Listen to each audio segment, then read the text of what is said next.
Welcome back to Stories We Weren't Supposed to Tell. This is a survivor-led space where we speak honestly about abuse, healing, and what it really takes to rebuild your life. This podcast is not a substitute for therapy, and we are not giving medical advice. Please take what resonates, leave what doesn't, and take care of yourself while listening. This episode is heavy on the sex topic, but we are going to also discuss domestic violence, narcissistic abuse, sexual assault, coercive control, trauma bonds, and other heavy survivor topics. Please listen at your own pace and protect your mental health first. Today's episode is our first anonymous, and I'm going to tell it to Krystle. This is a story of a woman we are calling Sadie, a woman who spent years believing her body existed for other people, believing survival was the same thing as consent, believing that if she just kept the peace long enough, maybe the hurting would stop. But it didn't. Sometimes surviving looks messy. Sometimes trauma makes decisions your logical brain still hates. And sometimes the part of your story you feel most ashamed of is actually the part that proves how badly your nervous system was trying to survive. Her story matters deeply because I know there are women listening right now who have questioned whether what happened to them counts, whether going back means it wasn't abuse, whether freezing, complying, or shutting down somehow made them responsible. If you ever have self-destructed, this episode is for you. This is Sadie's story, and I get to tell it.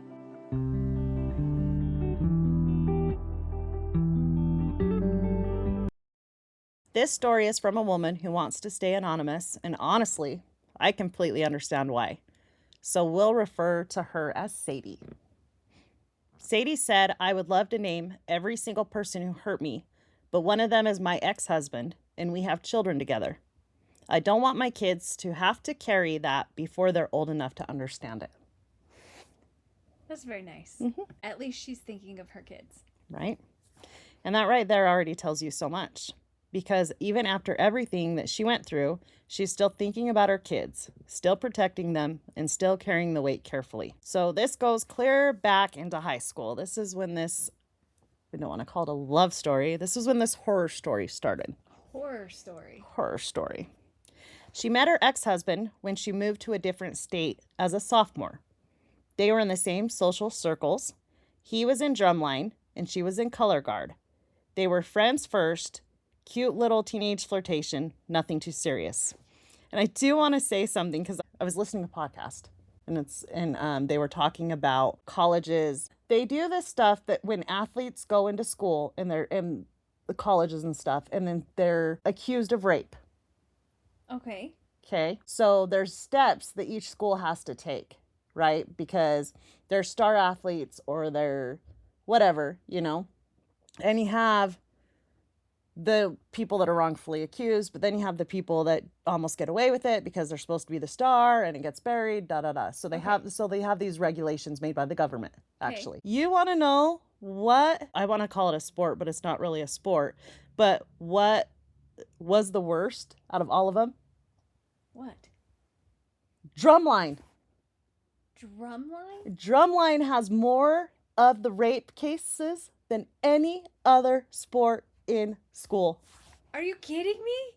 Nope, because they're men and How women is it together. Not Exactly. Oh. It's men and women together, but the predators want or go and do that so they can have that interaction and be in the same social circle, especially in college.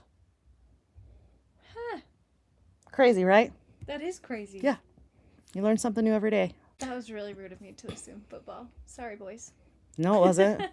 No, it wasn't. I think most people would think football or basketball. Title IX is basically any school that receives federal funds cannot discriminate based on sex.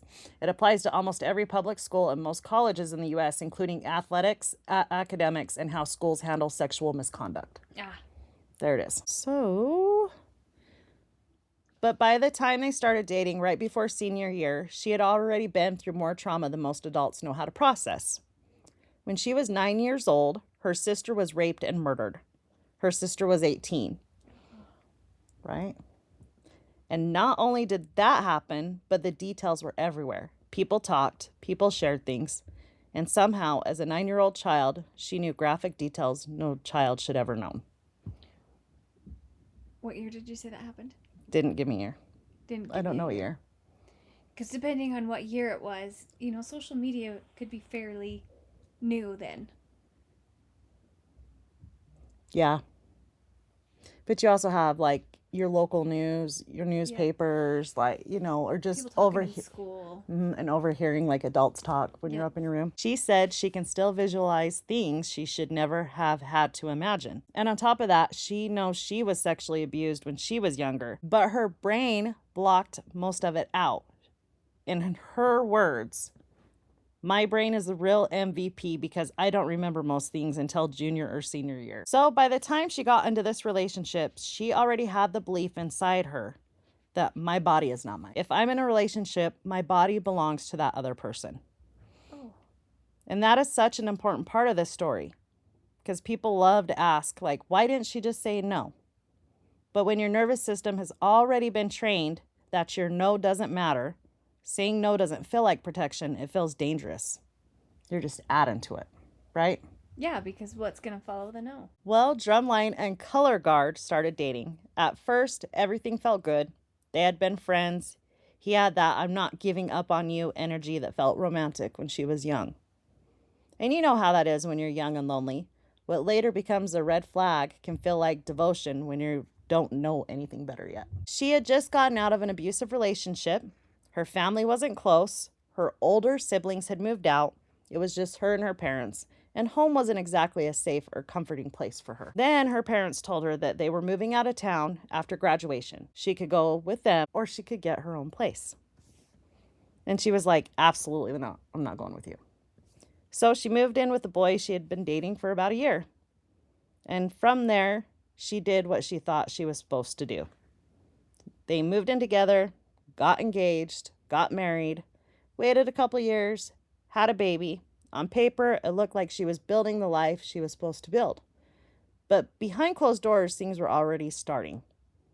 And the part she really wants people to understand is that abuse does not always start out looking like abuse. It starts small. As discomfort, it starts as pressure, it starts as you questioning yourself.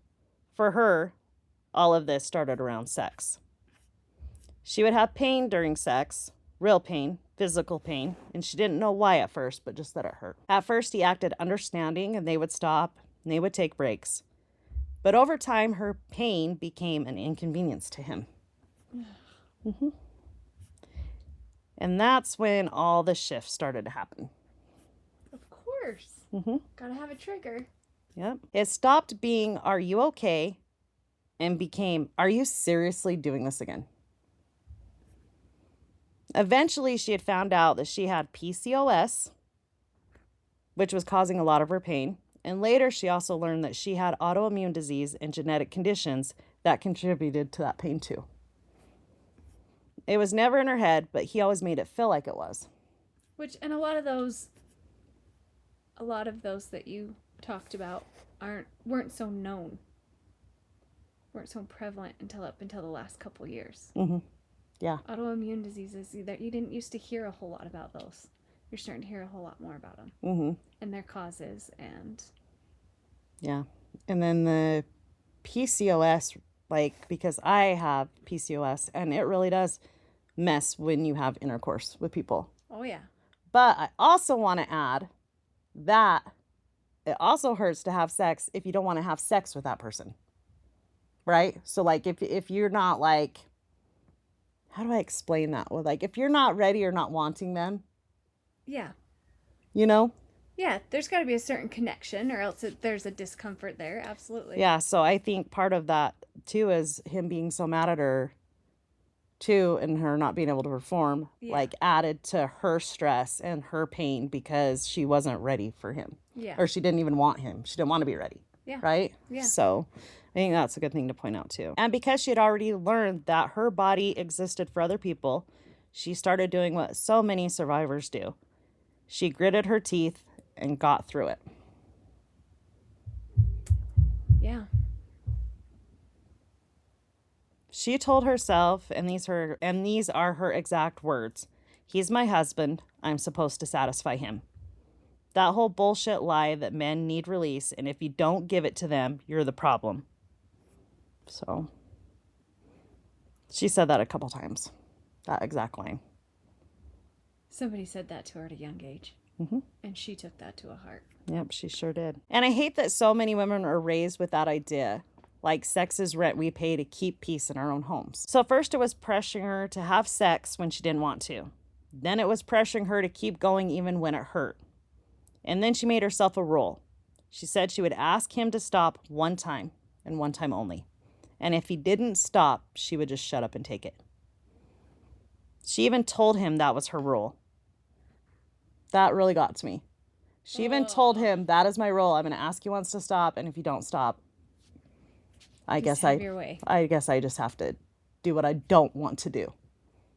And he just kept going. Yep. She was trying to create a boundary inside a relationship where her boundaries were already being ignored. Mm-hmm. And she said, should I have done that? No. But should he have pushed me? Absolutely not. Right. Should she have done that? Yes. I think she should. I mean, there has to be give and take on both. You know what I mean? Mm-hmm. So yeah, there has to be a clear boundary of, hey, this is my limit. But he should absolutely not have blown past it. No. The boundary was, in my opinion, justified. I don't know. Yeah, and it's hard because, like, you do want to please your man and you do want your man to be happy, but at the same time, like, you don't have to give up your health and your well-being. Right. And if it hurts, right? I mean, that's got to be a tough spot in your marriage. Yeah. And that's something you have to work through. But 100%, if you've married them for better or for worse, right? I promise that I'm going to be with this person. I'm going to take care of this person. Yeah. She's not feeling good and she doesn't want to have sex. It hurts. Then guess you're going to have to figure it out, buddy. Yeah. Like, yeah, maybe she shouldn't have set that boundary, but she shouldn't have had to set the boundary. Exactly. That's the whole thing. Survivors will sit there and pick apart every little thing they could have done differently. But the truth is simple. He just should have stopped. Period. Mm-hmm. So at this point, they had one child, and she was desperately trying to hold on to this marriage. She felt like if she couldn't make it work, that she was a failure. So she kept shrinking herself. She kept tolerating more, and then it escalated again. If she didn't want sex, he asked if he could just use her body while he got himself off. Holy cow. Like, can I just touch you while I do it? And she said yes, because what else was she supposed to say? Right. Then that wasn't enough. Then it became him watching porn while touching her. And she said she felt disgusting, like a piece of meat. But if she didn't allow it, he would punish her emotionally. He'd be mean. He wouldn't help around the house. He'd be a jerk to her, and even worse, to their child. So then she's not just protecting herself at this point. Now she's protecting the child. Whole new ball game. Yep. And this is where the coercive control piece is so clear. Mm-hmm. So I just want to point that out. Like, this is classic. But technically, did she say yes sometimes? Yes. But was it really consent? No, it was pressure. Because consequences of saying no was emotional punishment, household punishment, parenting punishment, and living in a hostile home. This is not intimacy. This is survival sex. And while all this is happening, she's being a mother and she's mothering him. He was another child in her home. Of course he was. He couldn't hold down a job. He played video games constantly. He didn't finish high school, so she helped him enroll in an adult diploma program. And he wouldn't even do the package. She did him. What made her think he would? I don't know. If he didn't do it in high school, they're not going to do it unless they go and do it themselves. Mm-hmm. Yep, but she was like, we're getting you your diploma one way or another. And she just took on all that extra work on top of everything else she was doing while he was playing his video games. So then she started filling out job applications. She handled the bills, the appointments, the budgeting, the household, the adult life. He used that helpless little, I don't know how, or you do it better routine. Weaponized incompetence, dressed up like a little sad puppy.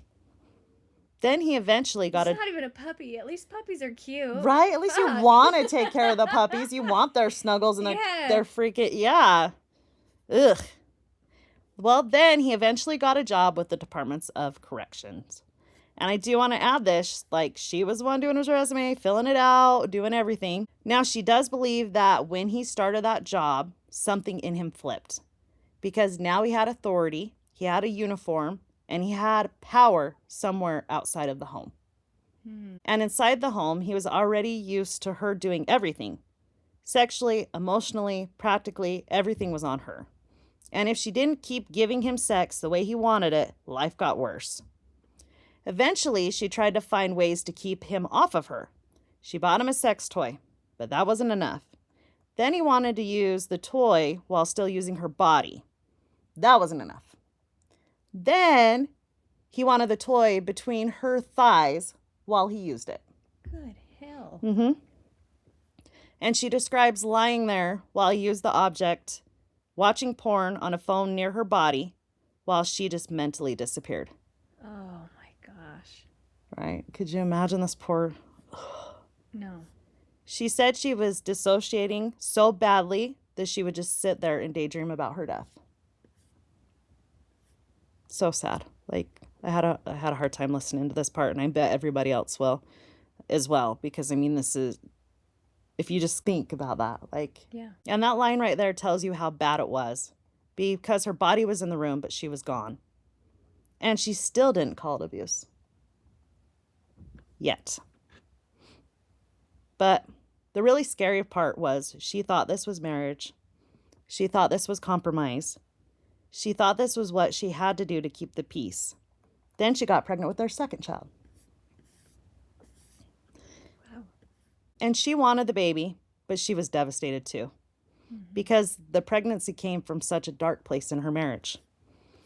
When she told him, she tried to make it sweet. She involved their older daughter. She tried to make it exciting, and he exploded. He said maybe he would be excited about a baby if the sex had even been worth it. Holy crap. Like, could you imagine you're carrying someone's child, you're so excited to share the news, and that's what they say to you?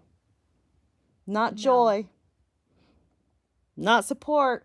And the worst part about it is she's going to carry that through the entire pregnancy. There's not going to be a minute she doesn't think about it. Even now, even with that child. Yeah. She's, you know, and which it doesn't change her love she has for that child, but she's just always going to remember that. But he said, ugh.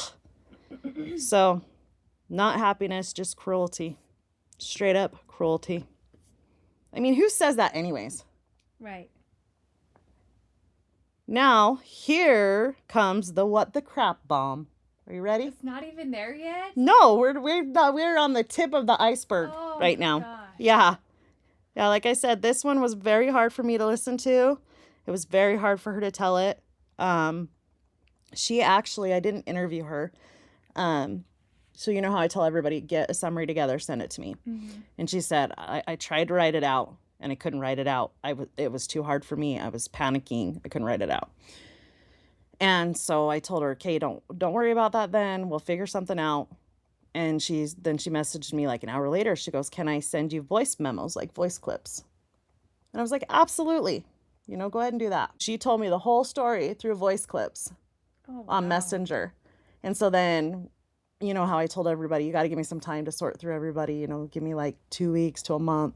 You know, all these stories are heavy. I want to make sure that I give everybody the respect and the attention to each one of these stories. But I'm not going to sit and read them all day. Like I can't. I got to be present with my family. And everybody was pretty understanding about that. So that was cool. When I finally got to her and I listened to all this stuff and I'm like, I don't even need to interview her. It's all here. She wants to be anonymous. They have 2 kids now because we're going to fast forward a bit. He's working as a correctional officer. She's working as a public school teacher. Then COVID hits. The school shut down and the teachers aren't getting paid enough. And a teaching position opens up at the prison where her husband works. Oof. So she applies. She said working in a men's prison didn't scare her, which sounds wild to some people, but this was her reasoning. She said that the men she loved and trusted the most were the ones who hurt her the most. So I just want to pause again and let that be felt. The men she loved and trusted the most were the ones who hurt her the most. Wow. Being around incarcerated men with cameras and officers everywhere didn't feel more dangerous than being home. And while working there, she got to know some of the officers. One of these men we'll just call Justin. She knew he was a womanizer. Everyone knew it. He had a reputation for cheating and sleeping around, but he was open about it. He wasn't hiding who he was. And she was the kind of person who called him out on his shit, so she thought the dynamic was harmless. He also knew her husband. That mattered too, because in her mind, there was a built-in boundary there. Like, you know my husband, you work with my husband, you're his friend. Surely you're not going to cross that line. Blind trust. You can't trust, you can't trust. No. You know. At first, texting him didn't feel weird. The staff shared numbers for work reasons. Her husband had never been jealous before. They had a little social circle that they all were in. I guess her and her husband kind of got in like a little argument, and she's like, I'm taking a mental health day tomorrow for myself. I'm going to go hiking. I just need some time to myself. Yeah. So she goes to go hiking to clear her head, try to figure herself out. Also trying to get a plan of a way to save her marriage. So Justin texted her and said something like, hey, it's a nice day. If I show up, can I hike with you?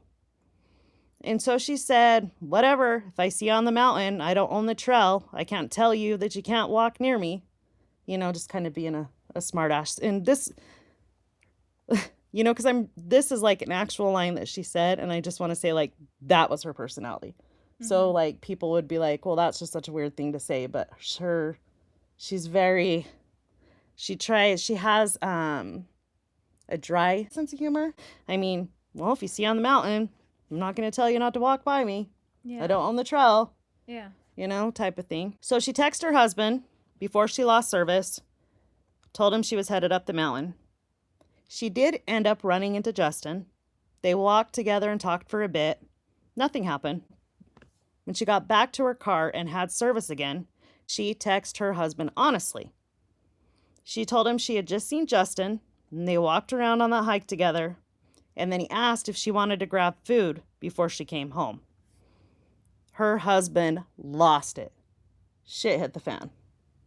And I'm just going to say, I don't know one man that wouldn't lose it right here. Yeah. So, just saying. Yeah. Like. I mean, that's a very valid trigger of anger, but not abuse. Yes. Yes. They called her names, told her she was stupid, said Justin only wanted to get in her pants, asked what the hell she was doing. And it threw her off because he had actually never acted jealous before. But she had been in controlling relationships before. So immediately her nervous system went, oh, well, here we go again. She told him she'd back off from Justin, she wouldn't hang out with him, and she'd step away. But it didn't matter. Her husband became more anxious, more suspicious, and more cruel. He started obsessing over who she was with and what she was doing. One night, she was out at a bar with a friend.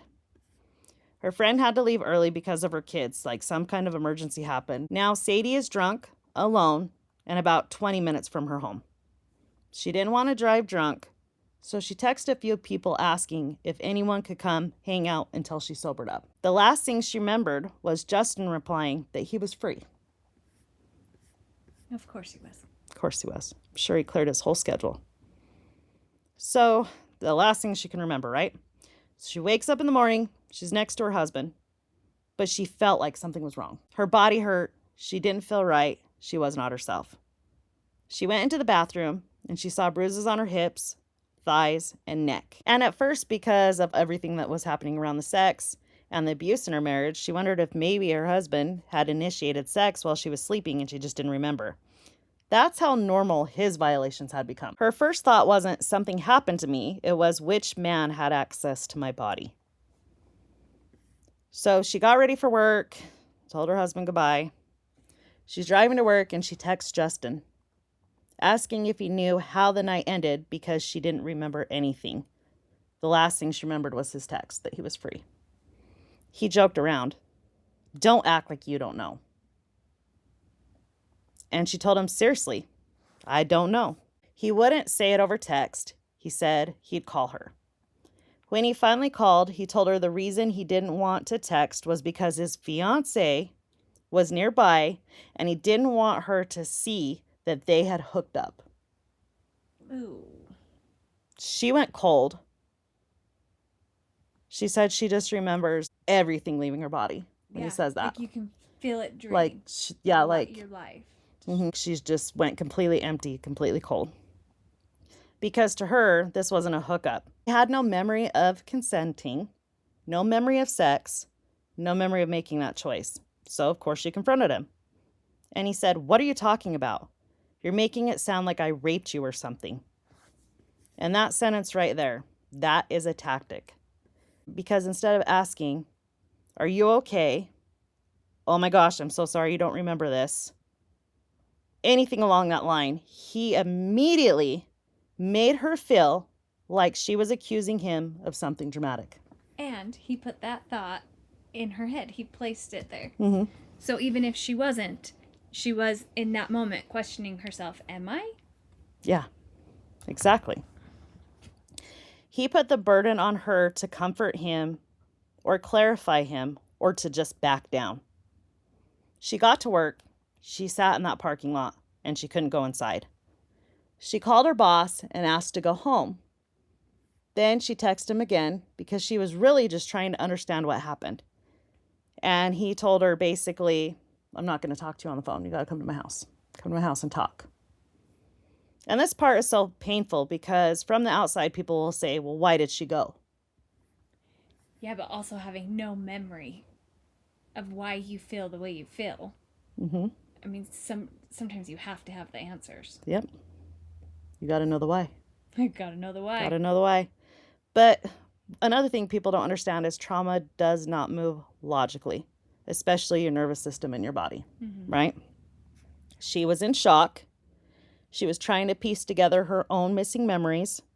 She wanted answers from the only person who knew what happened. So of course she went. When she got there, his fiance's little daughter was asleep on the couch. He told her they had to be quiet and go into his room. She sat on his bed and he said he needed to shower first. She was in a daze, watching some kind of cop show or law show on TV, thinking about the irony of that. Then he came out dressed, sat beside her, and he put his hand on her butt.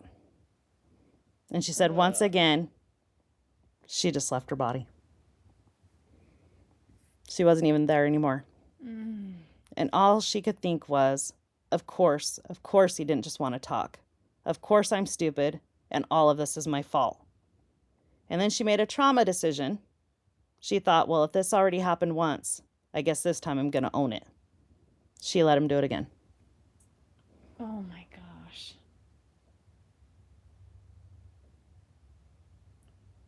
Yeah. Oh. She said she hated him. She was disgusted by him. She said that every part of her body was just screaming. But she was trying to take control of something that had already been taken from her. And that's a really important part of this entire story. So I've told you before that women use sex as control. Yes. So this story right here is a really good example. Yeah, because she thinks if she gives in, then he'll give her the whole truth. Mm-hmm. There's so many different aspects of why your body does it or what you're thinking on that. She had told me that she slept with him a few more times after that, and she was disgusted with herself, beating herself up over it. She did come clean to her husband and was honest about all the details she could account for from that night. I want to clarify one part of Sadie's timeline before we keep going, because it matters. Sadie told her husband the day after it happened this was not something she hid from him. He knew. And even after knowing, he refused to leave, refused to separate cleanly, and later still used it against her like she had cheated. This is important because this is how victim blaming works. He took something traumatic that happened to her and eventually twisted it into something she supposedly did to him. That's a pattern. Mm-hmm. He was angry at first, but understanding and wanted to help her through it. Although he was upset about her putting herself in that position in the first place. Valid. Yeah, very valid. Now, her husband made her report it at work. Of course he did. She didn't want to, but she had to. And so here's a whole nother layer in her story. She wasn't ready. She didn't want to report him. But at home, refusing meant retaliation. So, of course, she went and reported at work. She wrote an incident report. It went up the chain at the Department of Corrections. When she reported it, she told the investigator, maybe it wasn't rape because I went back. Maybe it wasn't rape because I slept with him again a few times. And that investigator looked at her with empathy and said, oh, honey, you have no idea how many people go back to their abuser trying to find a sense of control. That sentence, right? That sentence changed something in her because finally someone had named it, because she was sitting there just beating herself up. Finally, someone didn't look at her like she was dirty or stupid or lying. Someone understood the actual trauma response. After she turned him in, she never saw him again. He lost his job or quit before he could be fired. He also lost his fiancée. And even though it was supposed to be confidential, people found out. A small town, prison environment, everybody talks. Now she just wasn't a victim. She became the homewrecker, the whore, the slut, the woman who cheated. And that is what destroys survivors. Not just the assault, but the aftermath. The way people can take the worst thing that happened to you and turn it into a character flaw. And even worse, her husband blamed her too. He said it was her fault. She should have known better. She should have listened to him. And in his mind, she cheated. And that became the final crack of the marriage. Because for a while, after everything happened, he acted like maybe he understood. Maybe he would get help. And maybe they could work through it. So they're separated but still living together. He refused to let her go. He refused to move out. And her trying to figure out like a way to, well, if I'm stuck with him, we're going to make this work, right? So they went and bought a house together. You know, it started trying to go through the motions again. But then during argument, he told her he would never get over the fact that she was a slut and she cheated on him. He was holding on to that, Jim. And he said it was her fault. And he warned her that Justin was bad. And that was it. That was the moment. She knew her marriage was done. Because you don't use somebody's assault to hurt them and then call it love. Even if the steps going up to it was her fault. Right. So you just don't do that. Also, just because there's flirty text messages back and forth that you are assuming are flirtatious on the other end, by the way, because it doesn't matter what text message you read, you can read it in 70 different ways. That isn't consent. No. Just because there was a little flirtatious smile or text message or everything that you are reading into is literally your own opinion, not consent. Not consent. And then another thing. Consent. So, you know, they went on that hike and then was told to back off. So she backed off. She was drunk. She wasn't in her right state of mind. She's trying to think of who can help her because he's home with the kids, or maybe she just don't want to deal with it. Who knows the whole fact. So she texts some friends in text messages. She was texting him basically, come sit at the bar with me till I sober up so nothing happens to me so I can get in my car and I can drive home. Right. She wasn't texting him saying, take me back to your place. Right. Do you know what I mean? Right. And who knows if he even got there. Did he put something in her drink? Because she blacked out. Yeah. She don't remember nothing. There's so many. I've had something put in my drink, and I'll tell you what. That is no joke memory erase. Yeah. No joke.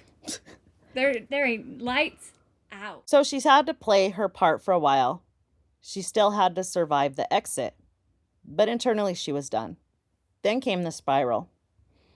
And this is another part she really wants people to understand because healing was not pretty for her. After the assault and the marriage breaking apart, she went into hypersexuality. She slept with strangers, multiple men, sometimes multiple in one day, hotels, threesomes, foursomes, married men, men in relationships, you name it, she did it. And she said it felt like self-punishment. Like, this is all I'm good for, so I might as well use it. She was trying to feel wanted by letting people use her. And that is so heartbreaking because from the outside, people judge that behavior. Mm-hmm. But from the inside, it was her way to go numb. Like, if I choose it this time, maybe it won't feel like all of this has happened to me. Right. But it never healed her. It just kept her disconnected from her body. She said she wanted to feel nothing. She wanted to be reckless. She wanted to inflict as much pain as possible, especially on herself. And then when she met the man who became her husband, and we're going to call him Sam. Usually I don't give people names, but there's 3 different people that I wanted to make sure that we had clear. So she met him during the darkest part of her life. She was the middle of that post-divorce, post-assault, hypersexual chaos. And he also was in a pretty dark place. And by this point, her ex was still trying to rewrite the story. Even when Sadie met the man who is now her husband, her ex claimed she had been cheating on him the whole time. But that was not the truth. That was him trying to make himself the victim of a relationship he refused to release. They met online basically by chance. He was only in her area because he was passing through visiting family. They started texting because he was funny and he could make her laugh. One night, she was drunk and house sitting with a friend. He was, of course, a few hours away visiting his family. She texted him the address, what car she drove, her license plate, told him that the door was unlocked, and then, because trauma makes people reckless in ways that are very terrifying later, she told him to come wake her up, Snow White style. Are you kidding me? Nope, a stranger. A complete stranger. A complete stranger that she just talking back and forth on Twitter. And she probably really did have the door unlocked. Mm-hmm. And she said, I'm so lucky he wasn't a serial killer. Seriously. For real. Like, no joke. Yeah. So he was, and I just want to say he's a police officer. Yeah, he's a police officer. So he showed up. He drove hours to get there. He met the little dog at the door who led him to her room, just like she told him the dog would. And he did. He woke her up Snow White style. They spent about 12 hours together, and she said her soul just felt lighter. Wow. They didn't immediately start dating, but after him, nothing compared. He drove 12 hours each way every other weekend to see her and her kids. He also wanted to prove to her that he was there for them. Oh my gosh. He loved her kids. He showed up. He adored her in ways that she had never experienced. And she says, and she was in tears when she said this, he has no idea how much he saved my life. Because if she had kept going the way she was going, she would never have survived it. Her own little princess story. Mm-hmm. Now they're married. They have a blended family, 4 kids. Her story holds 2 truths at once. She's not grateful for what happened to her, but she also sees that that explosion forced her out of a life she might not have had the courage to leave otherwise. And that is complicated as hell. Survivors are allowed to have those complicated feelings. You can hate what happened and still be grateful for who you became from surviving it. You can wish it never happened and still recognize it changed the direction of your life. She also talked about how he's really good because she does have these like immediate trauma responses, and she does have these times when she just wants to disappear and go to a hotel room and have her way with all these men. She's very vocal to him about it. He's very vocal to her about it, and he calms her down and he brings her back and he saves her all the time. Wow. Because she'll be ready to go on her destruction. Yeah. And he'll catch it and they bring each other back. Yep. Yeah. So I thought that was really, really cool. That is way cool. Yeah. That they have that sort of relationship. She said they don't have any secrets. They don't keep secrets. I have secrets. How much I spend on Amazon. Right? Hide the package. He's like, funny, I seen there was 20 packages delivered today. Well, hell, freaking UPS comes and then they're like, oh, we delivered to your wife again. I'm like, shut up, man. Yeah, don't say a word, man. Rat me out. Snitches get stitches. So I asked her why she wanted to share her story. She says still feels shame and she hasn't fully worked through all of it. Right now, she's 7 months postpartum with her 4th baby. And when she really started unpacking it, because her postpartum depression was so bad this time around, she has a CPTSD, anxiety, panic disorder. And when she went to her doctor about the postpartum depression, the doctor basically said, you need to start working on some of this stuff that happened to you.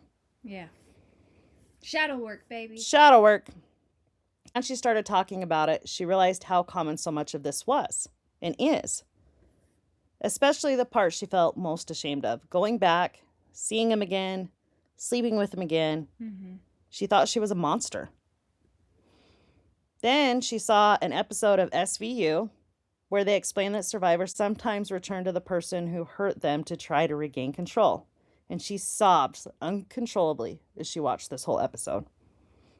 Because even though that the person who took her stuff into that investigation told her this, you're still not fully convinced. Right. And you're still not going to be fully convinced even after anything. You're always going to beat yourself up, right? Right. But once again, she wasn't the slut that she had been telling herself repeatedly she was. She was just traumatized. And there's a big difference. She also talked about an old friend, I'm going to leave her name out, who survived sexual assault and now has a career to advocate for women and survivors. This lady's in Texas. And she said seeing her pride in her work and being so proud of herself too, she wanted to use what happened to help someone else. Then we talked about what healing actually looked like. And again, it wasn't pretty. Healing looked like hypersexuality, looked like shame, looked like using her body to be punished. Healing looked like telling her now husband when she gets urges to disappear for a weekend and self-destruct. And instead of shaming her, he helps bring her back to peace. That's what safe love does. It doesn't punish the wound. It helps you hold it. And even after she met him, there was another violation. More. After she met her husband? She had a male friend. She'd known this guy for years. Someone she trusted. Someone that knew she was with Sam. Knew she was off limits. So I guess they had her little friend circle out of state, because she lives here now, but this was when she was out of state before she'd moved up here to be with Sam. Okay. They would go to one person's house for the weekend. They'd all stay together, binge watch movies, drink, right? That's what they did if they didn't go to the bar, okay? And so she was drinking with all her friends. They were sitting in bed watching movies. She remembers turning on the movie Stardust.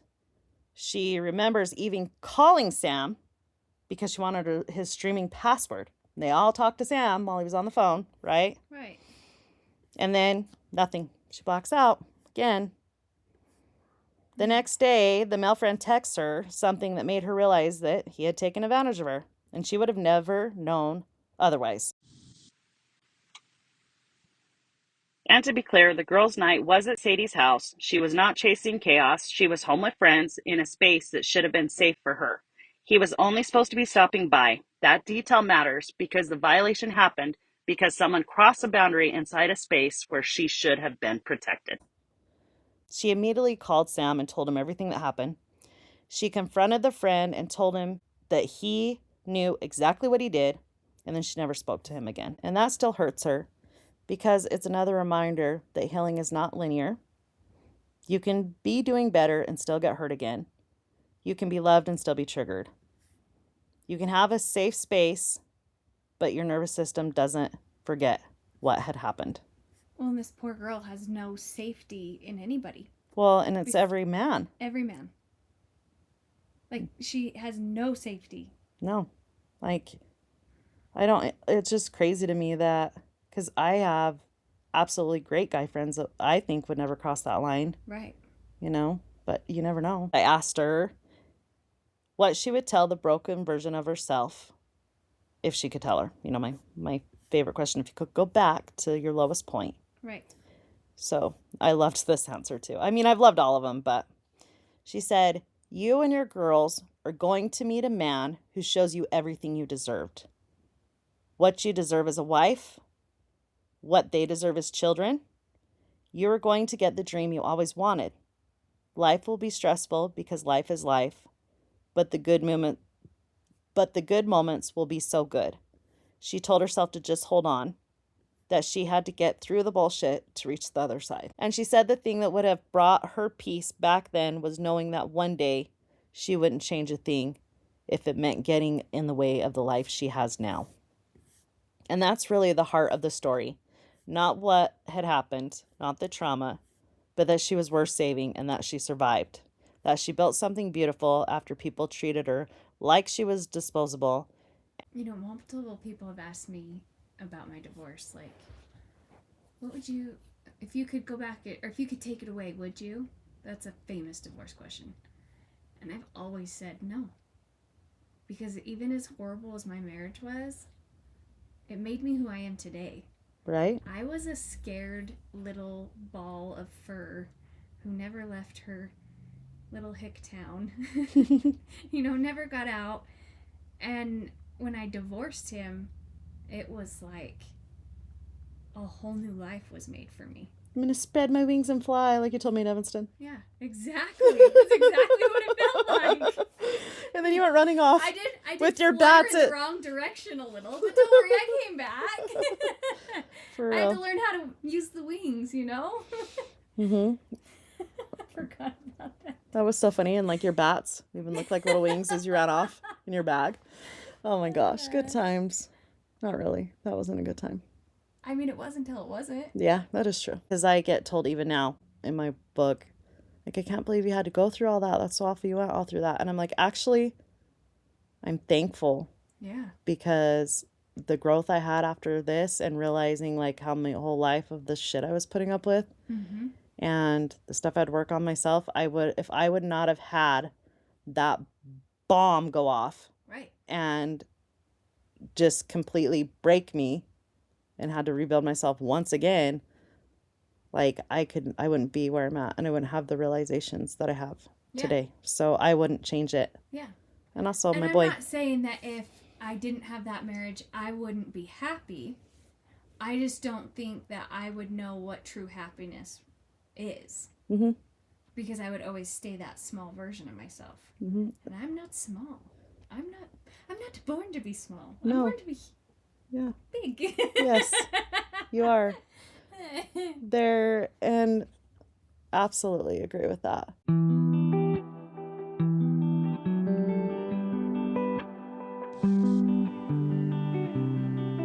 If Sadie's story teaches us anything, it is this. Survival does not always look the way people think it should look. Sometimes survival is compliance. Sometimes survival is shutting down. Sometimes survival is going back because your brain is trying to rewrite an ending it never got control over in the first place. And none of that makes you dirty. None of that makes you weak. And none of that changes what was done to you. Sadie said something so powerful and it stuck with me. You're going to get the dream you always wanted. Life will be stressful because life is life, but the good moments will be good. She told herself to just hold on, that she had to get through the bullshit to reach the other side. If there's anything I want you to remember from that episode, remember her words. Even after all this abuse, she built a life where honesty exists, safety exists, love exists, and healing exists. Messy healing is still healing. Complicated healing is still healing. Delayed healing is still healing. You are not disqualified from peace because your survival looked ugly. Thank you, Sadie, for trusting us with something this vulnerable. We are honored to share your story.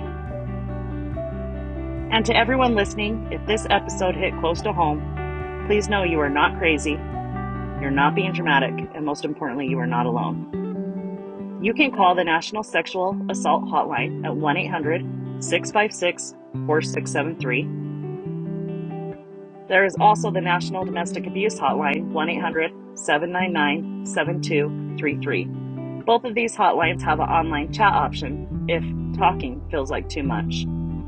If you have a story you'd like to share, you can contact us at sunshinefaymedia@gmail.com. That is SUNSHINE FAYEMEDIA@gmail.com. You don't have to be healed, you just have to be honest. Please rate, like, comment, and share with someone who needs to hear it. That's how we get this movement rolling, by our listeners sharing. On the next episode, we'll be breaking down the wall of manipulation used on Sadie. This one's deep. Thanks for listening. Please take care of yourself, and we'll talk to you soon.